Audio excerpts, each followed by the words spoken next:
Saya membaca ayat-ayat kitab suci yang kalian pilih dari Yeskiel dan dari Injil Yohanes. Yang menarik itu yang dari Yeskiel.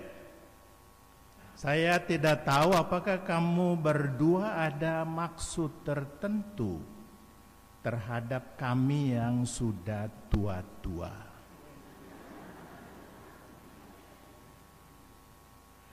Karena ketika kita dulu belajar eksegese, tafsir kitab suci, dosen selalu bilang kalau lihat teks jangan lupa lihat konteksnya, atau harus lihat juga konteksnya. Saya tertarik dengan konteks dari Nabi Yeskiel.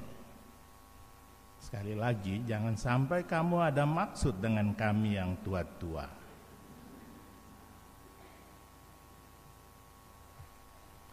Yang tadi yang dibacakan itu ayat yang bagus-bagus yang mau dijalankan oleh Allah sendiri bagi umatnya dalam rangka pelayanan kasih kepada umat. Tetapi alasannya mengapa Allah memberikan kata dengar bersama itu ada di dalam konteks. Karena itu suci kecil ini untuk kita. Kalau agak panjang sedikit tidak apa-apa ya. Kok tidak ada yang jawab?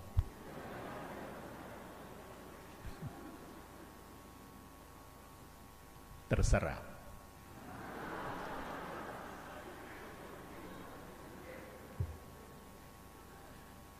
Lalu datanglah firman Tuhan kepadaku, ini kata Yeskiel, hai anak manusia, bernubuatlah melawan gembala-gembala Israel, berbuatlah dan katakanlah kepada mereka, kepada gembala-gembala itu, beginilah firman Tuhan Allah, celakalah gembala-gembala Israel yang menggembalakan dirinya sendiri.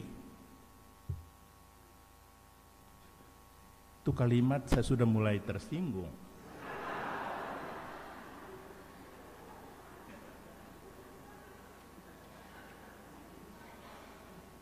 Bukankah domba-domba yang seharusnya digembalakan oleh gembala-gembala itu, bukankah domba-domba kamu menikmati susunya, dari bulunya kamu buat pakaian, yang gemuk kamu sembeli, tetapi domba-domba itu sendiri tidak kamu gembalakan. Yang lemah tidak kamu kuatkan, yang sakit tidak kamu obati, yang luka tidak kamu balut, yang tersesat tidak kamu bawa pulang, yang hilang tidak kamu cari, melainkan kamu injak-injak mereka dengan kekerasan dan kekejaman. Bayangkan itu. Keras sekali kata-kata. Dengan demikian mereka berserak oleh karena gembala tidak ada, dan mereka menjadi makanan bagi segala binatang di hutan. Domba-dombaku berserak dan tersesat di semua gunung, di semua bukit yang tinggi. Di seluruh tanah itu domba-dombaku berserak tanpa seorang pun yang memperhatikan atau yang mencarinya. Oleh sebab itu, hai gembala-gembala, dengarlah firman Tuhan. Demi aku yang hidup, demikianlah firman Tuhan Allah, sesungguhnya oleh karena domba-dombaku menjadi mangsa dan menjadi makanan bagi segala binatang di hutan, lantaran yang menggembalakannya tidak ada, oleh sebab gembala-gembalaku tidak memperhatikan domba-dombaku, melainkan menggembalakan dirinya sendiri, tetapi domba-dombaku tidak digembalakannya. Oleh karena itu, hai gembala-gembala, dengarlah firman Tuhan.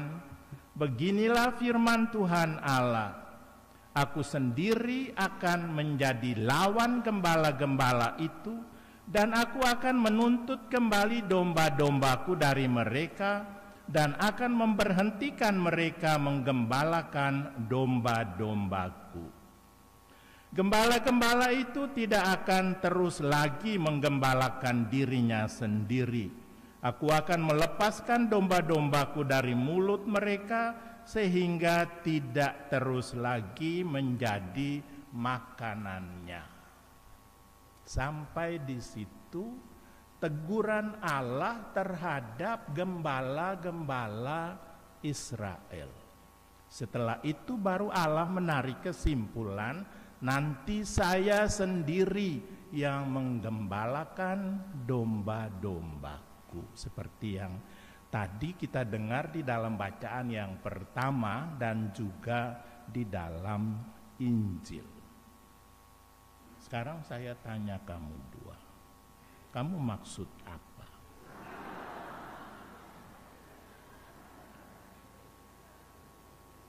Pasti kamu susah menjawab ya, kalau lihat kami yang sudah tua-tua ini.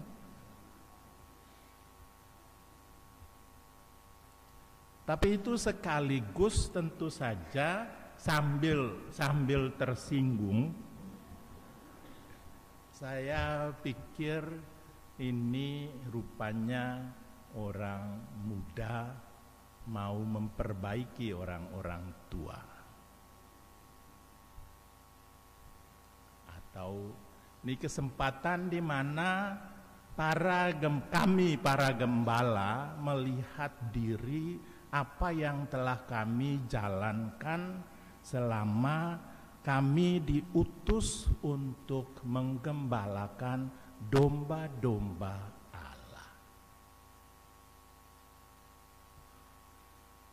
Barangkali kami mungkin harus fokus terhadap panggilan dan tugas yang diberikan oleh Allah kepada kami.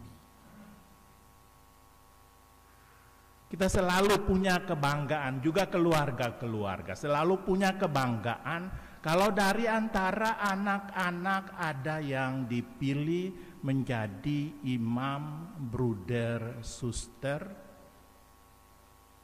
Jangan sampai nanti setelah ditabiskan menjadi imam atau mengikrarkan kaul, lalu orang tua pikir itu sudah selesai. Kami selalu membutuhkan bimbingan-bimbingan yang perlu supaya kami bisa maksimal menjadi pelayan di dalam tugas-tugas pelayanan kami.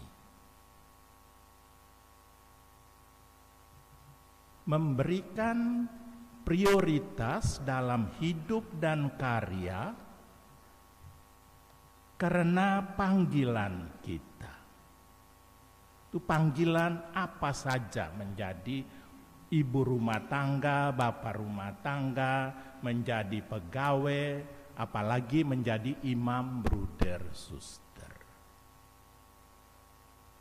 Melihat dan menempatkan prioritas dalam hidup dan karya-karya pada apa yang menjadi panggilan pokok kita.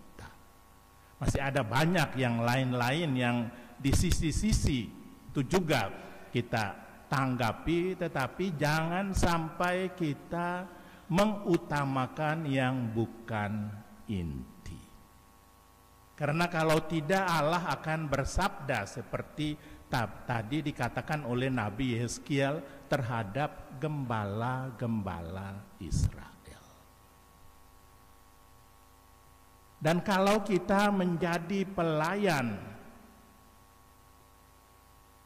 sakramen dan pelayan sabda, itu berarti bahwa ketika kita mendatangi orang yang kita layani, kita harus sudah mengisi diri dengan sabda dan sakramen. Jangan sampai kita seperti yang dikatakan oleh Paus Fransiskus, kecapaian rohani, yang sebetulnya tidak boleh pernah merasa capai rohani. Karena kalau kita betul bertekun di dalam spiritualitas, yang kita dapat itu kegembiraan. Tapi kalau kita mulai merasa bahwa ini menjadi beban di dalam kehidupan kita, maka itu akan melelahkan.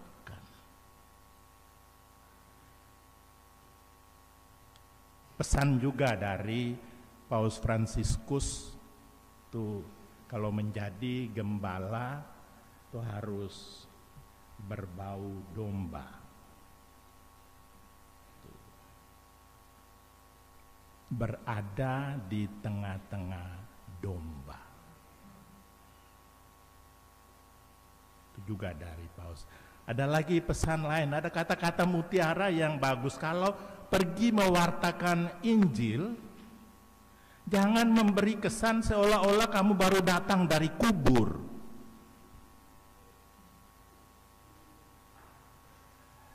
Iya, itu pesan.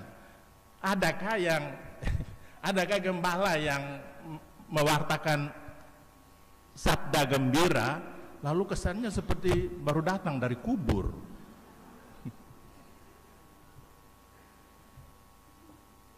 Iya. Tapi kesan itu bisa diketemukan karena kita datang kosong. Kita tidak mengisi diri dulu dengan yang rohani.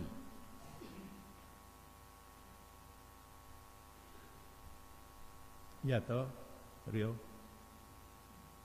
Pengalaman diakonat di Bulu Sapi. Iya. Ada banyak kata-kata kunci yang bagus dari Paus Fransiskus untuk mewartakan Injil yang terdapat di dalam Evangelii Gaudium. Ada yang dia bilang, kalau mewartakan Kristus, jangan ambil dagingnya dan jangan lepaskan salibnya. Karena dia adalah sabda yang menjadi daging, dan setiap kemenangan Kristiani hanya terjadi melalui salib. Setiap kemenangan Kristiani hanya terjadi melalui salib. Jadi kalau ada salib di depan kita, yang kita renungkan itu sebagai salib, maka ini akan membawa kemenangan bagi kita, dan kemenangan itu akan membuat kita gembira dalam karya, gembira dalam panggilan.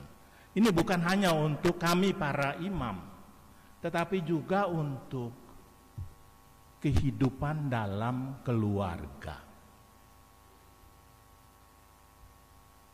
Mesti selalu merasa bahwa keluarga itu adalah panggilan dari Allah, dan itu berarti kalau kita mau menang untuk membangun keluarga kita sesuai dengan rencana Allah, berarti bahwa kita harus melewati salib. Demikian dicontohkan oleh Tuhan Yesus dalam perutusannya untuk memberikan kegembiraan dan kebahagiaan kepada kita manusia melalui salib yang dipikul dan salib tempat ia wafat. Kegembiraan Kristiani hanya terjadi melalui kemenangan Kristiani terjadi melalui salib. satu pesan yang boleh kita bawa pulang ke tempat kita masing-masing. Amin.